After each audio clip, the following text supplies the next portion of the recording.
Jadi di antara syafaatnya Quran itu orang nggak jadi masuk neraka. Jadi syafaat itu ada dua, dari neraka diangkat ke surga, dan itu bisa lama itu.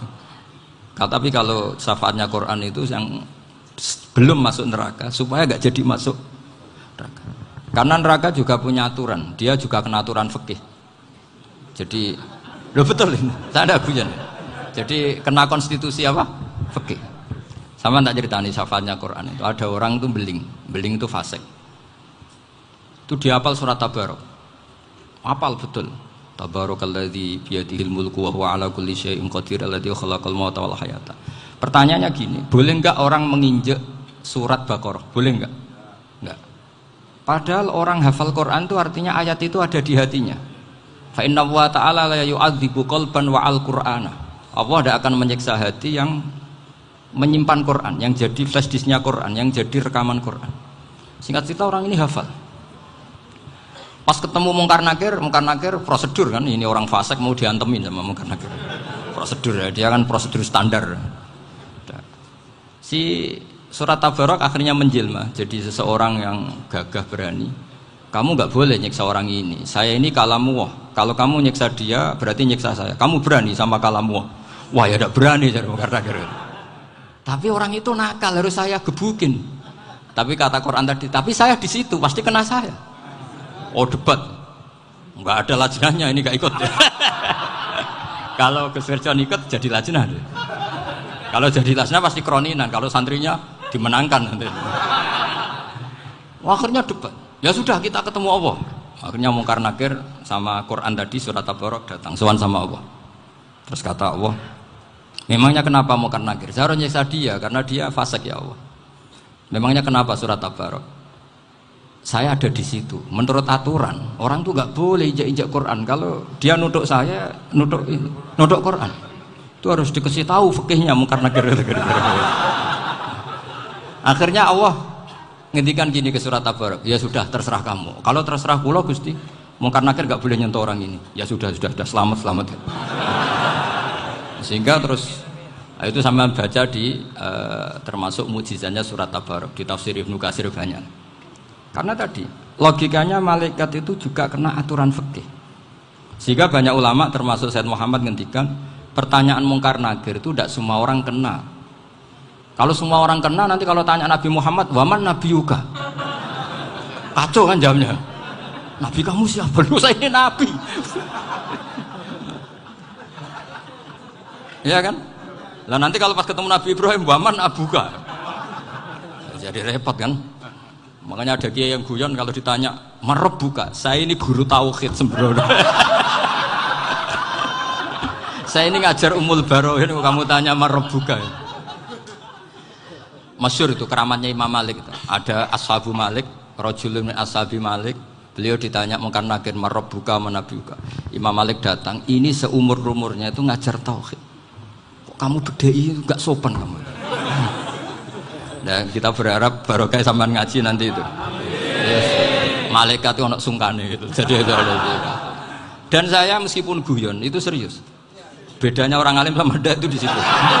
Kalau orang alim itu guyon itu masih bener, masih serius. Coba saya bacakan ayatnya. Ala inna auliya Allahi la khaufun alaihim wa lahum yahzanun. Terus lahumul busyra fil hayatid dunya fil akhirah. Artinya kalau Mungkar Nakir dengan penampilan garang gitu, berarti ada ketakutan apa enggak? Ada. Padahal ciri utama walinya Allah tidak ada ketakutan. Makanya itu termasuk dalilnya Sayyid Muhammad. Tidak semua orang alami seperti itu karena wali-wali itu la khaufun alaihim wa lahum yahzanun. Wah anak kiai ketemu karena kerja buat tidur wedek. Iku dreseke ora kok pertanyaan tok nak konan santri piye. Lho isen wis kiai dihanjuti Mungkar Nakir. Malu gak kira-kira? Mesti pelengahan konan santri piye. Nak jawabannya gampang karena pernah ngajar tauhid. Makanya Sayyidina Ali ini cerita ini ada di kitab Nurul Dholam. Sama lihat di kitab Nurul Dholam karangannya Syekh Nawawi Banten. Itu Sayyidina Ali itu ya, andikan orang biasa mungkin ya agak-agak hasut, tapi ini wali gak boleh kamu katakan hasut. Dia itu mangkal sama Umar. Orang kok setiap orang pernah dibentak. Apa dia berani bentak Mungkar Nakir? Penasaran dia. Bagaimana kerengnya Umar itu berlanjut enggak gitu kira-kira. Akhirnya minta, ya Allah saya minta kasyaf. Ya karena yang minta Sayyidina Ali karena mau wajah dituruti sama kasuf. Dilihat Sayyidina Umar pas meninggal itu. Jadi hasud itu ya kadang penting asal baik. Loh betul bahasa Kanjeng Nabi kadang la hasada illa fisnaten. Itu Nabi bahasakan ya hasad. Gus Verson saja yang nafsirkan ghobtoh itu kan gaya-gayanan sebagai ulama. Aslinya Nabi ngendikan itu la hasada illa fisnaten. Ulama yang ganti itu namanya ghobtoh. Wong Nabi sendiri nyebut hasad kok kamu tafsiri ghobtoh. Ya hasad ya hasad. Udah enggak usah ditawil-tawil pokoknya gitu. Kalau sampean enggak percaya enggak apa-apa. Kok gitu aja kok repot. Karena sampean enggak percaya kemungkinannya dua. Satu enggak ngerti. Dua sama-sama alim. Kan dari awal kalau sama-sama alim kan laisa li alimin ayuqallida aliman akhir. Kita enggak perlu saling mengikuti. Ngapain hasud? Biasa aja. Akhirnya Sayyidina Ali kasut. Pas Umar bangun, setelah mati kan bangun, setelah meninggal bangun. Munkar Nakir datang dengan perang yang sangat garang. Itu digambarkan Sayyidina Ali, matanya itu kal kidril ghali. Kayak apa? Kendil yang apa? Menganga. Wah, seru. Sayyidina Ali senang, paling takut ini Umar. Senangnya bukan main. Wah, ini mesti takut Umar. Biasa. Ternyata enggak, Umar malah bangkit. Woi, Munkar Nakir. Kamu tahu menghadapi siapa? Itu betul ya? Kamu itu menghadapi temannya ahabbal khalqi ilallah. Yang diandalkan temannya bukan dia. Kamu tahu yang kamu hadapi, saya ini teman kekasihnya Allah. Jadi boleh kamu mengandalkan Mbak Virjon. Tapi nanti resikonya Munkar Nakir tanya, itu Virjon siapa? Wah itu masalah kan. Makanya syaratnya wali itu harus ma'rufun fis sama. Di langit sudah populer. Makanya dulu ada orang yang saking seninya Abdul Qadir ditanya apa saja jamnya Abdul Qadir Al-Jilani itu aman karena beliau populer. Makanya program kita harus populer dulu di langit. Nah, itu nanti kalau dicatut oleh santri-santri nggak apa-apa. Kalau nggak populer nanti dicatat, itu siapa? Masalah ini. Umar itu yang dibanggakan itu, kamu tahu saya siapa? Ya enggak tahu, saya ini temannya kekasihnya Allah. Temannya Muhammad, iya Muhammad Rasulullah. Wah mikir, waduh, repot. Loh di dunia aja gitu kan, temannya presiden, temannya panglima, apalagi ini temannya Sayyidul Awalin wal Akhirin. Di dunia aja bilang temannya presiden, menteri, orang sudah takut, apalagi ini temannya Sayyidul Awalin. Hanya Munkar Nakir terus konfirmasi sama Allah, gimana ya Allah ini ngadepi. Sebetulnya diandalkan itu temannya, bukan dia. Wah, akhirnya sama Allah dibilang, ya bu, ya sama seorang seperti itu bu yang sopan. Terus semenjak itu Munkar Nakir itu nggak selalu berpenampilan seperti itu, sangat. Jadi semoga itu konsisten sampai nanti. Jadi kamu kalau ingin nggak takut Munkar Nakir, jadi wali dulu. Karena syaratnya tadi hanya wali sing la khaufun alaihim wa lahum yahzanun lahumul busyra fil hayatid dunya fil akhir. Jadi orang itu kalau ngaji itu harus khatam. Jangan semuanya kena pertanyaan. Dan kalau semuanya kena pertanyaan nanti repot. Kalau Nabi Muhammad ditanya waman Nabi juga. Nabimu siapa? Lu kan terus jadi aneh. Jadi makanya ngendikane Sayyid Muhammad semua ulama lah, enggak ada am kecuali ditaksis. Kecuali sifatnya Allah. Misalnya bikulli syai'in alim ya benar-benar bikulli syai'in. Tapi kalau am semuanya pasti ada taksis meskipun dalam muhawarah muhadasah biasa. Misalnya contoh gampang, istri kamu baru seneng kamu, Mas nak pengen apa-apa iku lapor aku, gak apa-apa Mas, mesti aku seneng sama lapor. Iku di aku pengen wayo. Wah langsung jadi apa wae. Mesti apa wae maksudnya kecuali itu gitu. Padahal kalau ngomong Mas sampean ingin apa saja tak dukung. Terus sampean bilang pengen iku wayo. Kira-kira disetujui apa enggak? Sama seperti kita kalau punya teman akrab, wah senang omahku gak apa-apa, anggap ya omahmu dewe. Terus mlebu-mlebu kamar. Jadi tidak ada am kecuali ditaksis. Artinya kalau ada cerita bahwa orang mati pasti ngalami ditanya Munkar Nakir, itu pasti ada am yang ditaksis. Itu pasti tidak dialami para anbiya, para auliya. Karena ciri utama wali itu la khaufun alaihim walahum yahzanun.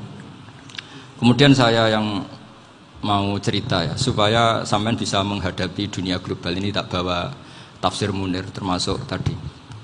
Kenapa orang Islam Rasulullah SAW itu lebih senang kalau yang menang itu orang Nasrani Romawi ketimbang yang menang itu orang Faris, dalam hal ini ateis. Karena orang ateis itu lebih ngeri. Sebetulnya beberapa penemuan sains terutama di ilmu medis itu orang Amerika, kayak cloning.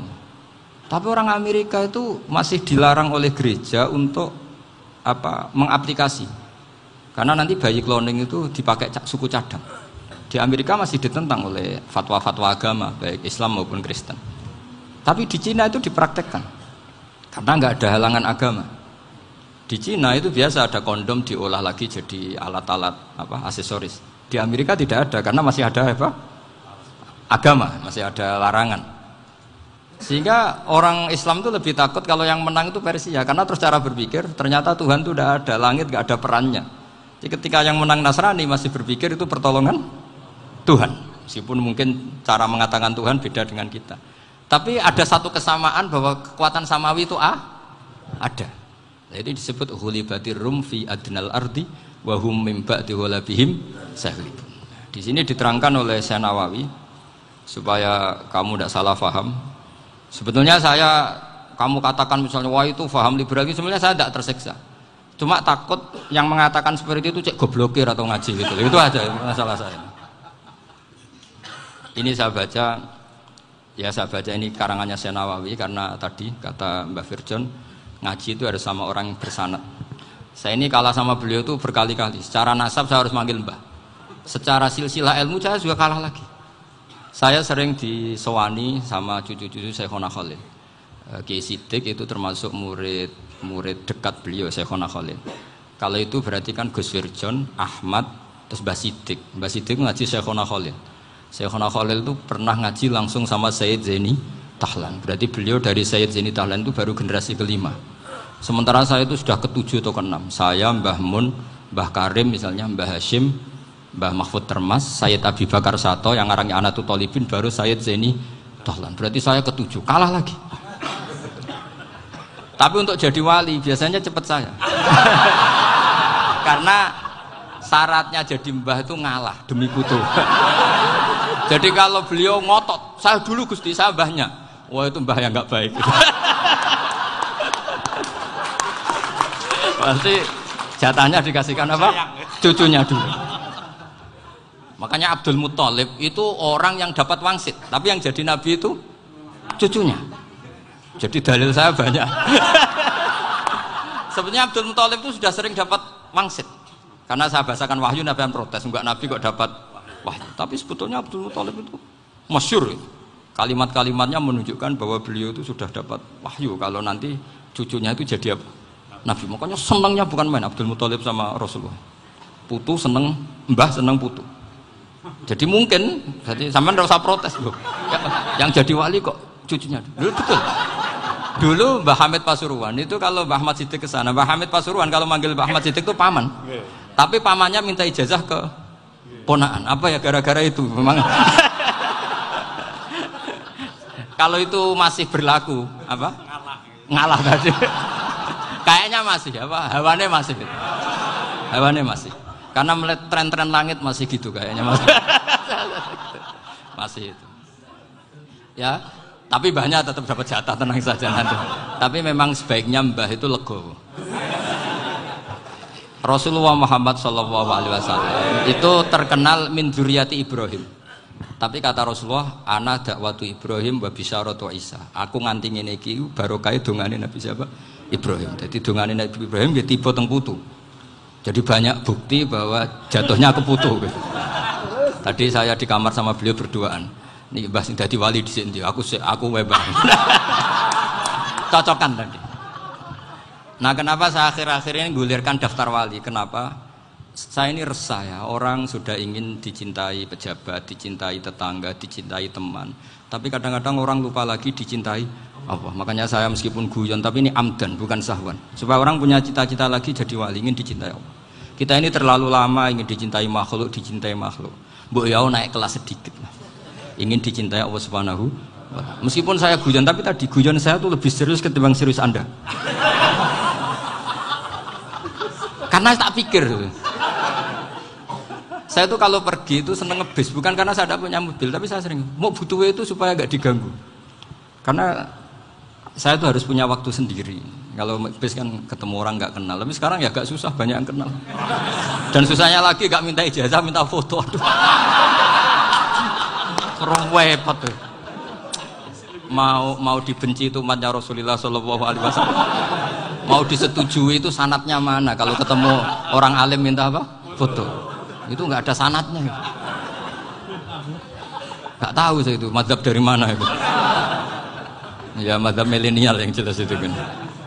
Ini tak baca ya biar dapat, karena ini kenangan saya sama Mbak Ahmad Siddiq. Saya masih ingat betul beliau ngisi kholnya Mbak Abdullah bin Umar, berarti abahnya Mbak Hamid.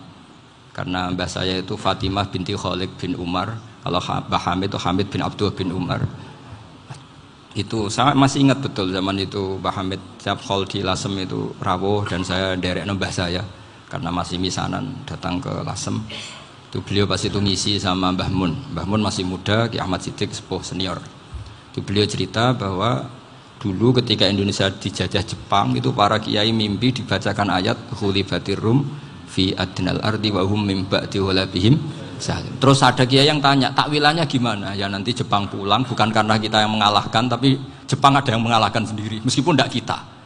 Kayak dulu Faris tidak dikalahkan Islam tapi dikalahkan Romawi, tapi yang senang umat Islam. Wa yauma idzi yafrahul mu'min. Itu luar biasa ulama-ulama kita. Delalah kejadiannya Indonesia seperti itu. Yaitu kita tidak mengalahkan Jepang, tapi Jepang pulang sendiri karena dikalahkan apa? Sekutu. Ya ini saya baca. Ini tidak usah dicek bacanya benar apa enggak. Sudah aman apa? Aman. Karena kalau saya salah itu ya sengaja. Artinya ya sengaja saja. Ya biasa maksudnya. Saya kemarin ngisi di Pondok Peloso, di Pondok Al Munawir Jogja. Salah itu ada dua, ada salah memang benar-benar salah. Itu nggak apa-apa, bisa dimakfu. Karena mesti sangke wong goblok salah yang terus itu. Ada salah bawaan ilmu, itu repot tuh dadaninnya. Karena misalnya kita yang biasa belajar qiraah sabah wayah sibuhu, mesti diulang lagi wayah sabuhu. Karena qiraahnya Imam Asim itu hasibah yah sabu bi fathis sin. Sementara kita kalau ngaji kitab kulino yahsibu. Sehingga kita yang biasa belajar sabah itu kalau baca kitab itu kayak orang bingung. Kadang-kadang yang ngaji juga bingung. Gus Pak mau di bulan pilih ini. Ya tepat-tepatan. Ada yang mengatakan Gus Pak bingung, ada yang mengatakan Gus Pak alim alamah. Ya tepat-tepatan nasib tadi.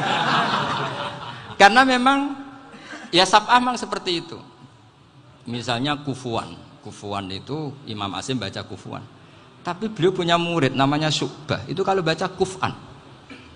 Makanya kita itu, ini kan khataman Quran ya, jadi saya menyinggung sedikit tentang qiraah sabah. Tadi beliau juga sudah tak kasih kitab saya Hifdzuna li Hadal Mushaf. Sama tak ajari latihan sabah, memang angel ya. Makanya yang nggak bisa itu wong pinter, sudah tahu angel ya nggak usah diteruskan kan. Orang menghindari barang angel itu pinter apa goblok? Pinter. Berarti wong goblok pinter. Saya tuh makanya sama orang goblok tuh respect. Jadi orang alim tuh angel apa gampang?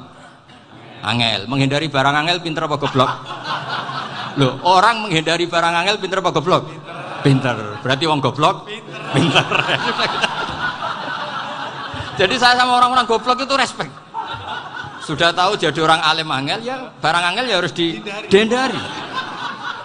Makanya saya ini insya Allah umatnya Nabi yang termasuk yang terbaik. Amin. Karena mencintai umatnya Nabi termasuk yang goblok. Waduh. Itu tidak gampang itu. Karena tadi sudah tahu ya. Seperti itu loh orang naik Panjat Pinang itu yang naik karena ingin hadiah. Yang nonton sudah tahu wah licin kok dinaikin mau keplodok. Tapi orang sepakat yang nonton juga pinter karena sudah tahu ribet kok. Tuku yang pasar kena lah apa mana. Sama juga gitu. Ngalim tafsir angel, ngalim fikih angel. Ada karek ngaji ngerekam kan gampang. Itu pinter apa goblok? Pinter. Iya. Makanya kula niku mbok burohno ngono tok. Saya tadi dinasihati Mbak Firjon, muga-muga hati saya selamat. Saya itu meskipun kata orang banyak, muhibbin saya banyak, tapi saya insya Allah tidak riya. Saya itu pakai kitab namanya Tasbitul Fuad, itu karangannya Said Abdul Al-Haddad. Ketika beliau punya muhibin banyak ditanya, bagaimana ya Habib Anda menjaga hati Anda? Jamnya Said Abdul Al-Haddad itu unik. Innama azzamu Allah. Mereka itu sebenarnya menghormati Allah. Cuma butuh sarana, dan itu saya. Jadi saya tahu sampean semua itu mencintai Quran, mencintai sunnah Rasul, mencintai hadis-hadis Rasul. Cuma sampean kan karena nggak paham, terus manfaatkan saya. Jadi sebenarnya saya ini korban. Korban. Jadi saya mau riak gimana? Korban kok mau. Bangganya di mana tuh? Coba sampean misalnya ngaji tafsir, belajar sendiri kan susah. Terkibnya susah, maknanya susah. Bahkan beli kitabnya kadang tidak kuat. Loh, untuk jadi alim tafsir itu kan harus beli kitab. Loh, saya sering belajar kitab itu jutaan. Tafsir Tobari, saya pernah beli kitab Fakhrur Razi itu berapa coba? 27 jilid. Karangannya Fakhrur, belum karangannya ulama modern, Imam Sya'rawi. Itu berapa jilid? Itu jutaan. Saya kemarin juga dihadiahi kitab Pak Quraish Shihab namanya Faidul Bari fi Syarhil Bukhari. Pak Quraish Shihab yang terkenal. Dia sering diskusi sama saya. Saya ngasih hadiah beliau ngasih hadiah saya. Oh itu harganya nggak kuat. Tidak kuat kadang di Indonesia nggak ada coba. Dan sama orang hebat menghindari kesulitan itu. Nah, kesulitan itu, sebab ngaji ikut, kalau nggak paham dirukok rekamannya sudah. Gitu. Pinter mana sampean sama saya? Pinter sampean kan? Bikin sosis susah, beli aja kok repot kan? Nah, makanya nggak boleh orang bilang, wah aku goblok reso tafsir, aku wong pinter. Makanya nanti kalau saya ketemu Nabi tidak termasuk orang yang mentahkir orang Islam. Kafabil mari isman ayah kira akhahul muslim. Jadi cukup orang itu dosa kalau menyepelekan orang Islam, termasuk darani sampean goblok itu dosa. Caranya nggak darani goblok ya tadi di logika tadi. Alim itu angel, gendari angel itu pinter, berarti wong bodoh pinter ya sudah gitu. Tapi tetap bodoh. Tapi ini satu cara untuk saya respect gitu. Coba orang yang ngaji tafsir saya banyak, mungkin ribuan. Itu sebetulnya mencintai Quran. Karena Quran adalah kitab suci yang panduannya umat Islam. Sangat mencintai Quran. Terus kemudian mereka nggak paham. Terus mencari orang yang memahamkan. Burono lah cara Jawane. Terus keren saya itu di mana coba? Lah terus mereka kurang ajarnya gini, kalau paham itu ya alhamdulillah paham. Kowe nak ngaji Gus Bae ngono tok. Tapi nek ora paham, ora nyalano akal ya. Mari Gus Bae nerangno cepet mulane gak paham. Ora kok nyalano teke sing lelet. Maksud kan masyaallah naudzubillah tenan. Sebetulnya tingkat kurang ajarnya tinggi Gus sebenarnya. Jadi kalau nggak paham itu kadang nggak nyalahno uteke. Kayak mau misalnya, mau mari mikir ra jelas. Padahal misalnya jelas ora mesti paham berdoa. Paham? Ya? Jadi kata Said Abdul Haddad, innama azzamu Allah. Sebenarnya mereka itu sangat menghormati Allah. Makanya kita nggak perlu mengatakan wasilah itu kafir, nggak akan. Karena orang tawasul sama Rasulullah itu ingin dapat ridhonya Allah lewat orang yang dicintai Allah. Kita mencintai wali sebenarnya, wah itu kekasih Allah. Kita mencintai itu karena mencintai Allah. Sama seperti gini, kamu mencintai kangkung apa enggak? Sebenarnya sama sekali enggak. Tapi kamu ingin sehat, ada asupan gizi. Kamu ingin tubuh kamu sehat, butuh asupan gizi. Kemudian kamu makan kangkung. Apa terus kamu cinta kangkung? Kan enggak. Cinta kesehatan kamu sama. Orang yang mencintai saya sebenarnya ingin kepuasan rohani. Saya kan termasuk kiai yang torekonya gampang. Ini swarga, kan akhirnya penggemarnya banyak. Coba kalau kamu ini neraka. Jadi sebetulnya Anda mencintai kepuasan Anda sendiri. Nah, saya ini korban. Makanya untuk masuk surga cepat saya. Korban itu cepat. Da'watul mazlum la turaddu kan gitu. Laisa bainahu wa bainallah hijab. Jadi saya kalau dongo langsung seret langit. Karena mazlum. Saya sinau tafsir itu, Pak, sampean bayangkan ada tafsir itu sudah 27 jilid. Sengarang Fakhrur Razi itu bulatnya bukan main. Karena dia ahli filsafat. Bulatnya Masya Allah.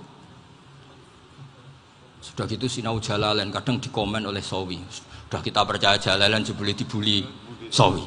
Percaya Sawi dikandani, oh iku Maliki rasa ribet.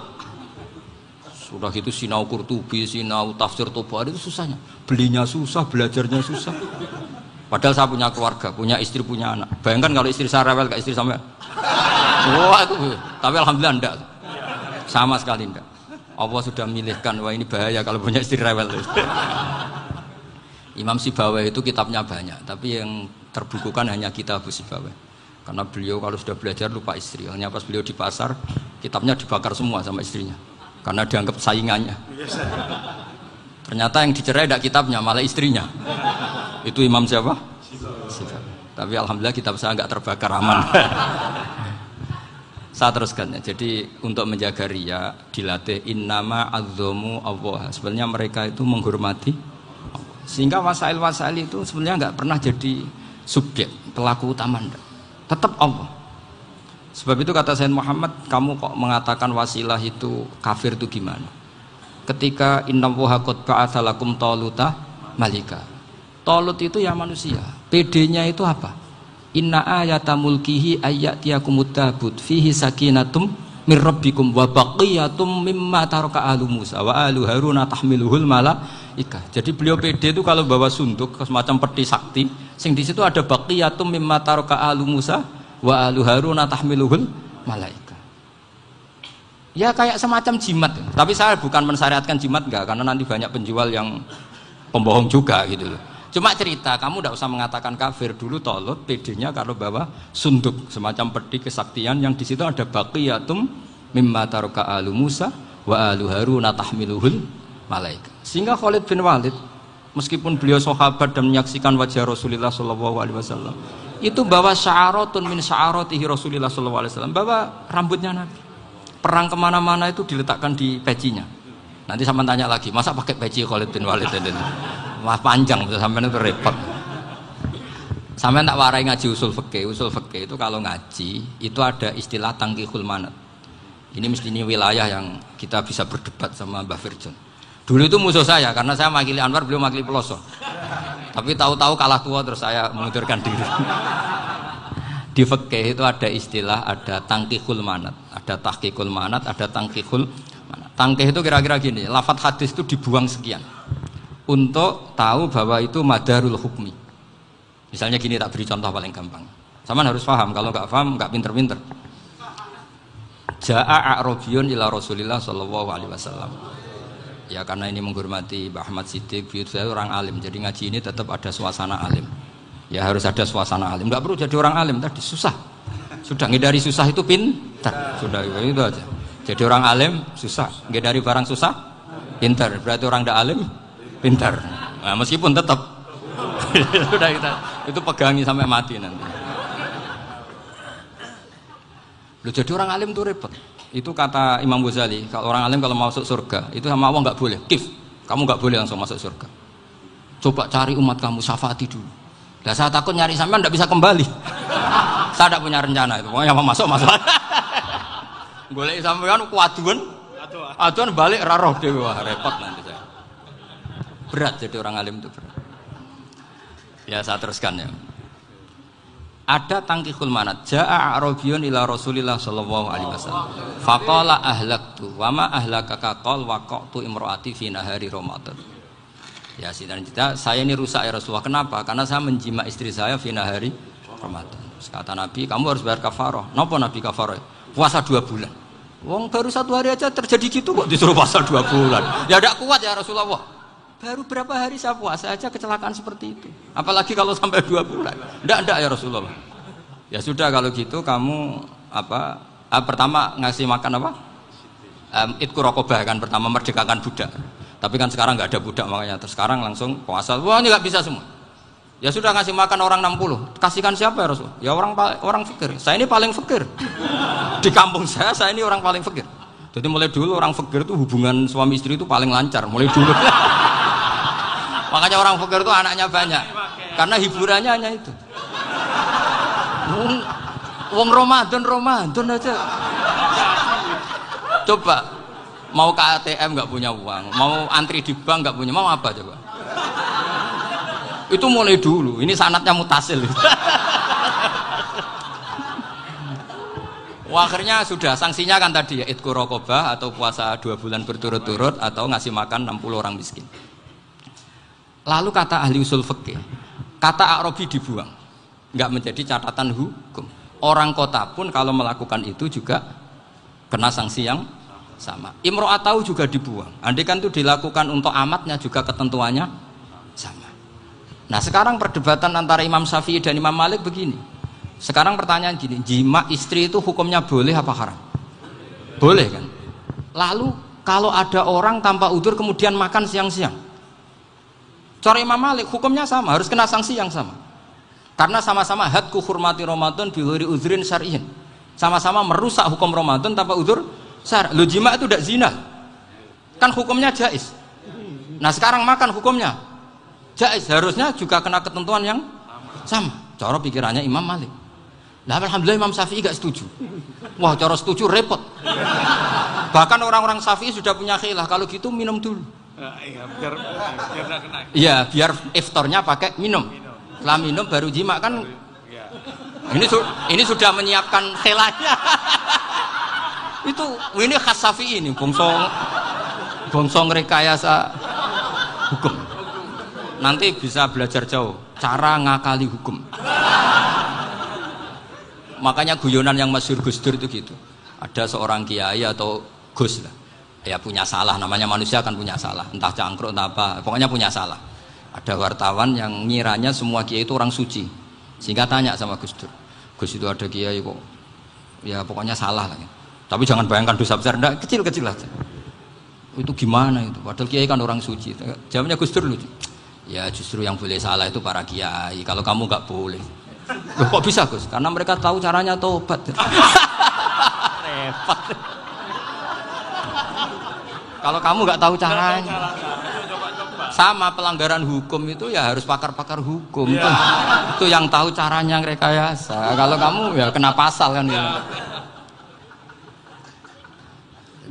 Jadi kamu jangan niru saya ini punya sekian cara untuk nah, itu namanya khilah. Makanya kata Sayyid Muhammad, kamu tidak usah anti khilah, karena Abu Hanifah itu membolehkan khilah, kitabul khiyal. Yang penting kamu soleh dulu, setelah soleh nanti Allah maklumi. Soleh dulu, syaratnya soleh dulu. Kalau tidak soleh jangan. Contohnya gini, ada orang mau puasa lemes sekali, mau makan, gampang. Kalau langsung makan kan kayak hadku hormati Ramadan biwari udrin syar'iyyin. Aku langsung mau jembera sowan Mbah Firjon. Sudah status saya apa? Musafir. Ya sudah, berangkat aja sampai Tuban makan. Nanti kalau nggak jadi ya nggak apa-apa sudah.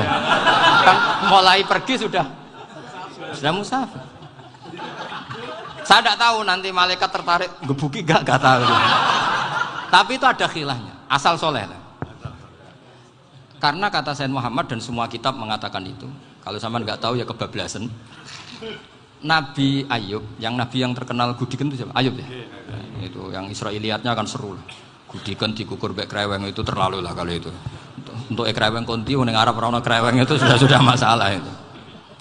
Singkat cerita, Nabi Ayub ketika diasingkan kaumnya itu kan nggak punya sumber makanan. Lah orang lelaki itu mulai dulu egois. Istrinya Nabi Ayub itu cantik sekali, udah cantik, rambutnya bagus. Makanya kamu nggak usah tanya kenapa istrinya kayak banyak yang cantik. Ya, warasatul anbiya, nggak boleh gitu. Kalau nggak cantik ya warasatul anbiya dari segi balak. Istrinya Nabi itu semuanya cantik. Nggak usah tanya sebabnya apa, pokoknya gitu, semuanya cantik. Singkat cerita, beberapa kali istrinya Nabi Ayub itu kerja demi bisa nafkahi Nabi siapa? Suatu saat itu tidak ada pekerjaan yang cukup untuk beli roti. Satu-satunya peluang dapat rezeki itu putrinya raja itu rambutnya berondoli. Terus ada sayembara siapa yang rambutnya bagus mau dibeli. Sampai rambutnya istrinya Nabi Ayub itu dijual. Nabi Ayub tersinggung karena itu mengurangi kecantikan. Jadi lelaki mulai dulu gitu. Udah nggak urun kalau istrinya nggak cantik itu komplain. Itu khasnya lelaki. Jadi kalau kamu gitu ada sanatnya juga, tenang saja ya. Komplain ya pegawaian itu. Saking mangkelnya Nabi Ayub terus ngendikan la adriban naki mi'ata sautin. Kamu akan saya pukuli dengan mi'ata sautin atau dengan 100 cambukan. Atau mi'ata dikhtin atau mi'ata apalah sesuai konteks zaman itu. Engko nak muni pecut tuku konti kok ribet lagi.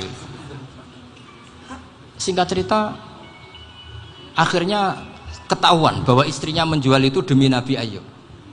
Allah nggak ridho kalau kekasihnya yaitu istrinya Nabi Ayub wis perjuangan kayak gitu malah kena hukuman. Tapi Allah juga nggak ingin kekasihnya yang bernama Ayub melanggar sumpah. Padahal beliau sudah sumpah, wallahi demi Allah nanti tak pukul dengan 100 kali. 100 kali dengan lidi lah misalnya, contoh yang gampang tuh lidi. Akhirnya sama Allah dikasih satu solusi. Wa khud biyadika dikhsan fadrib bihi wala tahnas. Ya sudah, lidi itu ikat jumlahnya 100. Terus pukul sekali saja. Anggap saja sudah 100. Iku pangeran sing wari ngakali ngono iku pangeran. Tapi syaratnya soleh. Syaratnya soleh. Jadi kalau kamu anti khilaf berarti anti ajarannya Allah di ayat itu. Wa khud biyadika dikhsan fadrib bihi wala tahnas. Itu dulu ada, ini cerita di Ithaf, ini cerita terakhir, ini sudah, sama jangan nama sudah. Terus pengumuman tadi, yang nggak pernah sepuh ngutang saya itu haram tadi. Karena tadi saya punya kewajiban di rumah yang bisa menggugurkan ya kewajiban yang lebih besar. Lebih besar itu ya tadi, bisa pernah guru, pernah sepuh, yang jelas nggak umur. Umur sampean menangkap itu, tua-tua serepot itu. Ada raja itu ganteng kaya, senengannya nikah perawan cantik. Oh, itu semua kampung mesti kenal. Mungkin digilir atau gimana pokoknya. Suatu saat ada pemuda suka sama perempuan yang di kampungnya, cantik sekali. Kemudian pemuda ini ternyata pekerja di kerajaan itu. Tiap hari ditanya, wah itu yang di kampung yang cantik siapa? Mau saya nikahin gini. Wah bahaya ini, saingannya raja. Jadi yang dibidik pemuda tadi itu saingannya. Si raja ini orang yang namanya raja kan gengsinya tinggi. Kaifatang kihuha wa qad ra'aitu qad qabbalaha rajulun. Kok mbok nikah piye? Saya itu pernah melihat dicium lelaki. Wah, gak mau. Gak gelem wis kadung ditambung lan wa qad qabbalaha rajulun. Saya pernah melihat sendiri qabbalaha rajulun, dicium oleh lelaki. Wah, sudah gak minat raja langsung gak keren. Suatu saat pemuda tadi nikahi perempuan itu. Rajanya marah-marah, kamu lelaki gak punya harga diri gini. Gak punya selera, gak punya harga diri, sudah pernah dicium orang kok tetap dinikah. Terus bilang ke raja, ta'rif manir rajul, lelaki itu siapa? Abuha. Kamu tahu lelaki itu siapa? Sopo? Abuha. Bapaknya. Saya kan hanya bilang rajulun. Pernah dicium lelaki. Lah pikirannya raja itu lelaki ya kue-kue ngene iki. Tapi butuhnya canom mau rojo ben gak sido itu aja tuhnya. Baru kayak digulirkan gitu, wakot kebalah rojulun. Wah nggak mau. Setelah itu suatu saat pegawainya tadi nikahi perempuan. Kamu nggak punya harga diri gini. Kamu tahu mandir rojul apa abuha? Wah nak ngono aku gak apa-apa. Lah monggo sakniki wis bojo kula. Ora trimo wis diambung wis macam-macam. Lah itu namanya khilah. Apa? Khilah. Kalau di Balawa disebut tauriyah atau apalah. Tapi saya tidak ngajari sampean seperti itu. Sudah pinter sebelum saya ajarin. Bangsa ngakali kan sudah pinter. Ya ini terakhir tak baca Arabnya saja nanti. Bismillahirrahmanirrahim. Biar dapat barokahnya Syekh Nawawi juga barokahnya guru-guru. Bismillahirrahmanirrahim. Wasababu nuzuli hadil ayati annahu kana baina farisa war rumi qitalun wa kanal musyrikuna yawadduna antaghliba farisu ar-ruma. Di anna farisa kanu majusiyan ummiyin wal muslimuna yawadduna ghalabatar rum ala faris liqaunihim ahla kitabin. Jadi zaman dulu orang Islam lebih senang kalau yang menang itu orang Nasrani. Kalau bandingannya ateis. Karena bagaimanapun percaya kekuatan langit. Sementara orang ateis sama sekali tidak percaya kekuatan. Apapun bedanya kita dengan Nasrani itu ada kesamaan, yaitu percaya adanya kekuatan langit. Sehingga ketika orang Romawi kalah itu orang Islam ikut susah. Paham ya? Makanya ini tak baca biar sampean enggak macam-macam pikirannya. Fab'atha Kisra saat terusnya, ya pokoknya seperti itu. Akhirnya Rasulullah SAW berdoa lebih senang yang menang itu Rom karena ahli kitab. Artinya apa? Kemenangan ahli kitab adalah kemenangan makhluk atau hamba Allah yang mentautkan kekuatan kita di bumi dengan kekuatan langit. Makanya saya berharap selain kita ikhtiar medis, kita harus memperbanyak istighfar. Bagaimanapun semua itu dari Allah Subhanahu wa Ta'ala. Kita menghormati negara dengan ikhtiarnya, tapi saya mohon sekali kita juga istighfar, karena semua itu juga ditentukan oleh Allah, oleh langit. Ya, saya kira demikian. Assalamualaikum warahmatullahi wabarakatuh.